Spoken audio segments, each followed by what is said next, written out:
So Andrew, congratulations on Lean on Pete, and you've moved really from the confines of a very small, quite intimate English drama in 45 years to the wide expanses of America for this one. Was that part of the appeal of the story? Not really, strangely. Like, you would think it would be part of the appeal. I actually read the novel Lean on Pete prior to making 45 Years, so I'd actually been in development on it before I started shooting 45 Years. So it wasn't that 45 Years felt small and contained and this felt big. For me, it's always, I approach a project, do I care about the character? Do I want to tell a story about that central character? And Charley in Lean on Pete, for me, I just fell in love with that character. I seemed to care so much about him. I wanted to reach through the pages and like give him a hug and say, it's going to be okay, I'm going to look after you. And it was almost that, and just the story of what this boy needs, how he's been let down over and over again, how all he's looking for is some kind of stability and security and some kind of, someone to care for him, someone to care about him. All of those things I loved about the story, and the fact that it was in the American arena and it was bigger was interesting to me, but it wasn't like the reason why I wanted to tell the story. It wasn't the driving force. But I spent a lot of time in America. I've lived in America. I've travelled around America extensively. So I like it as a country, and being able to be in that environment is interesting, and it's a beautiful place, and it's fascinating culturally, politically. So there's lots of reasons, I think. And you always write the screenplay as well as directing. So does the fact that you fell in love with Charley's character so much actually make it easier when it comes to translating it for the screen? I think so. I think it certainly helps. I mean, and I wrote the first draft of the script out in America while I was travelling around the places that Charley had travelled around. So I tried to be in that environment while I was writing it. I mean, the adaptation of the book, the trickiest thing was, what do you keep, what do you lose, what do you strip back? Because there's a lot more in the book, and it's always very difficult, and I'm always slightly aware that when you're adapting a book, you're making it your own, you're changing it, it's your version of the story. It's a very strange thing, I think, adapting a novel for a screenplay and then to make it into a film. And it had its challenges, but, it wasn't too bad. So does directing sort of naturally follow on from writing, or do you not actually see a dividing line between the two? Yeah, I see no dividing line. To me, it is the same thing. It's why I've written, so far, all of my projects have been written by me, because I feel like I'm starting to understand the story through the writing. I'm understanding how I'm going to tell the story through the writing of the story.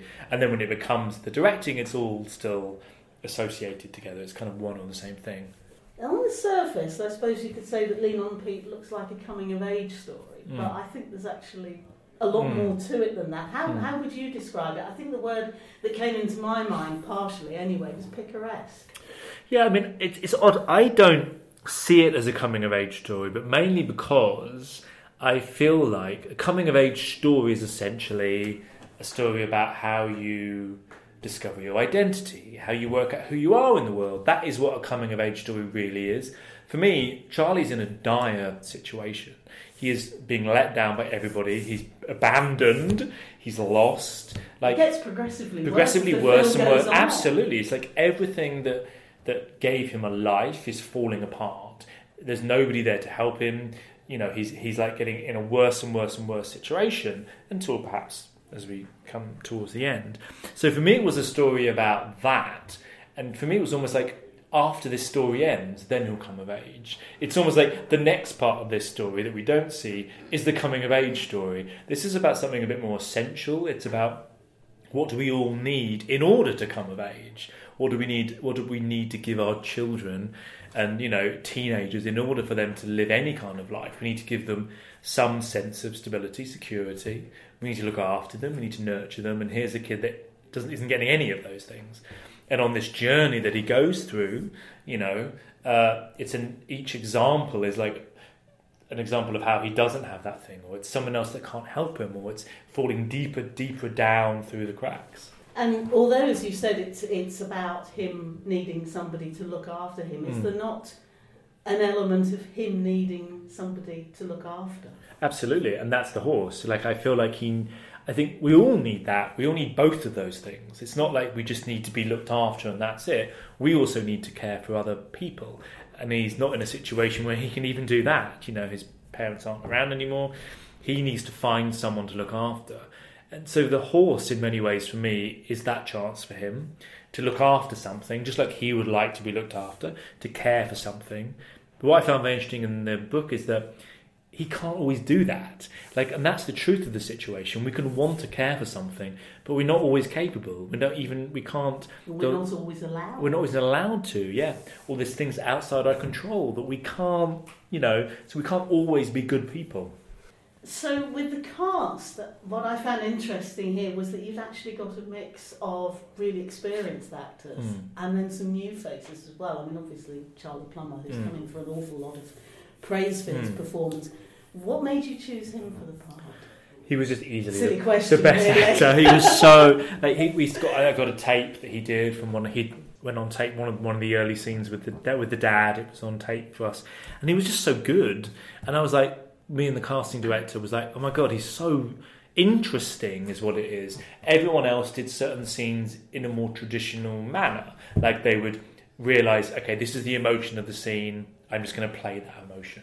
Whereas Charley as an actor seemed to understand the words, understand the nuance, underplay things that you wouldn't necessarily underplay and then do other things. And it was just really interesting. And I can compare him to Charlotte Rampling, who again... you can look at and you're like, what are you doing right now? What is this thing that you're doing? Something's happening behind your eyes. I don't really understand what it is, but it's really interesting.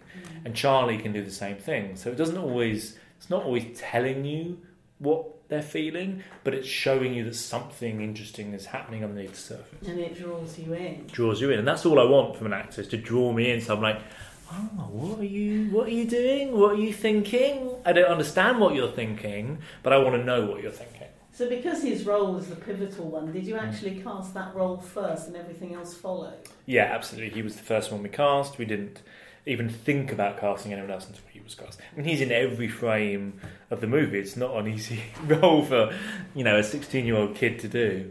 And how did you get on working with the horses?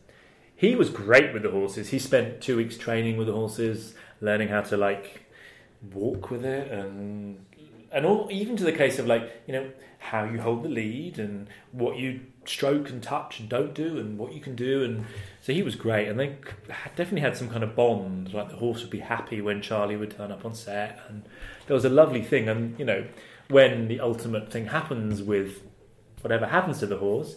It was a very hard day for Charley. I think it was a very difficult day. And how did you get on working with a teenager and animals? We all know the same. I know, we all know the same. Surprisingly easy. Not easy is the wrong word, because there were definitely challenges. Charley was a joy to work with. He was so prepared, knew what he was doing, really, really good. The horse...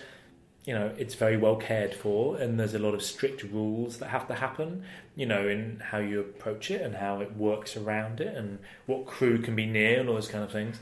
But they trained it very, very well. But there's only so many times a horse can do something. They get tired, they don't want to do it anymore, they don't play by the rules, they walk off.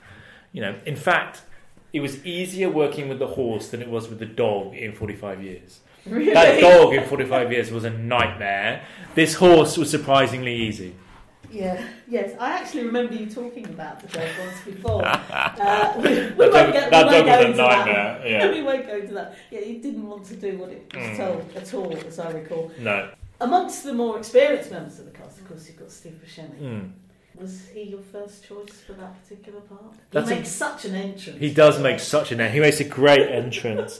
I mean, it's a very strange thing, first choices, because you have a list of people and you're discussing people and there's availabilities and then you have meetings and then can they do it? The time is there. But he was certainly someone that I'd had in mind when we were first approaching casting. He feels like, I love his face to start with. He feels like even though he's not played that kind of role before, you can imagine him in that world. And I love his performances that are underplayed more and a bit more kind of downbeat and world weary. And that's kind of what we wanted for this. And yeah, I think he's great.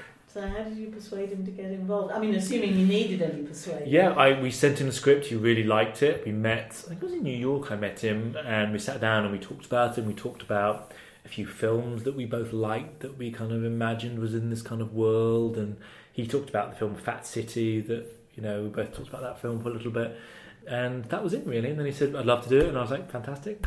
Bingo, and that was it. And his character is almost like a father figure, not quite, but there are certain elements. And you think at one point that he's actually going to come close to fulfilling that role, I think. I wondered what the film had to say about fathers in general. I don't know if it's making any grand statement about fathers in general, but it certainly is saying that people who are living, I suppose, on the margins, have very difficult lives. Like Steve's character Dale is only just getting by. Like, you earn no money on those racetracks. A jockey only earns $100, if that, for doing a race. There's so little money involved. And he is gruff. He's probably not the most pleasant of men all the time, but he cares enough about Charley. But there's limits of how much he can care about Charley. He has his own life. He's going to give up that in a few years. He's not going to have a pension. Like, how's he going to live? So for me, it was more about, I think inherently people have goodness in them and are good and can be kind, but life can throw so much, crap at you that it becomes very hard to always do the right thing. And a lot of the film, of course, is set in the great outdoors, which we mentioned earlier, those wide expanses. I wondered what the challenges were of filming in what must have been a very unforgiving setting, and how the cast and crew actually coped with that, because it didn't look like it was probably a lot of fun. I mean, oddly, the stuff in the desert later on was fine. It wasn't that warm out there by then. The hardest thing is, like, there's a scene when they go to like a match race, it's called, the first race they go to. Now, you can't tell on camera, but it was about 105 degrees. But of course, you can't tell that kind of heat on camera, it doesn't come across. But it was so hot. It was like one of the hottest days they'd ever had in Oregon. And it was so difficult. We only had one day to shoot all the races, and everyone's outside, there's no shelter. It was really tough. And actually, by the time we got to the desert, it had cooled down a little bit. So it was still difficult. It's not like it's easy. You have to drive a long way to get out there where there's nowhere to be and all that kind of thing. There's nowhere around you. But, there's some challenges with the weather. But a good production team that made sure everyone was, they have trailers still. The actors are fine. They can go off. They can cool down. It's air conditioned. Despite all the insects outside. Yeah, exactly. We had a snake wrangler to check there were no snakes everywhere. Did you find any? There were some snakes, yeah. There's a scene when Charley takes the horse off into the bush, basically, at night, once the track's broken down. And the wrangler had found like 3 or 4 snakes on the path that Charley was going to go to before Dangerous Charley. ones? Yeah, dangerous ones, yeah. But Charley was very brave, he was fine.